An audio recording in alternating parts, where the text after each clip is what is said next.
Hello, happy Tuesday to everyone.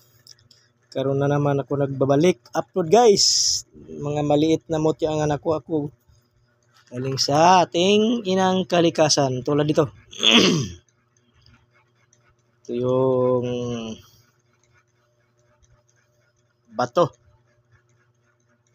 na sa kuan pa sa Diyos anak o sa Diyos amahan na hinahabol nila yung infinito Diyos. Ito yung ginagamit niya ng tagabulag. Dito siya papasok. Kasi gusto nila na mabinyagan ang infinito Diyos. Pero masadyang malakas lang talaga ang tagabulag niya. Malakas naman talaga yung Diyos anak, Diyos amahan. Pero meron pala talaga na mas malakas pa sa kanya. Ito yung mga gagamitin mo sa tagabulag. Napakaliit. Masyadong maliit. Yung buto ng sampalok, maliit. Yung tulad dito, yung shell,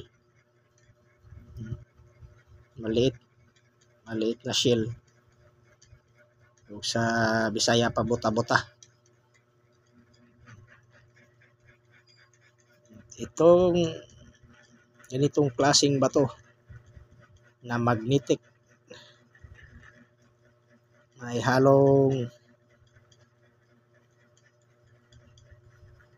cross na batong ara.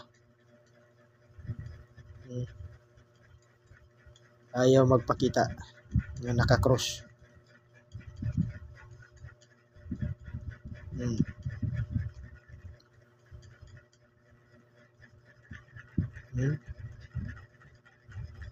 Maliit nga na yung mga gabay. Ito rin.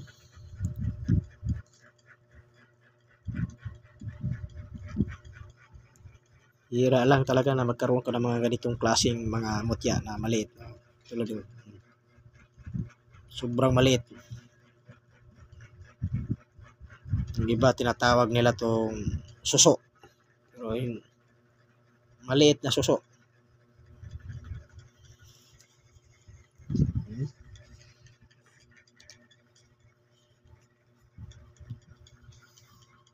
So, thank you for watching guys.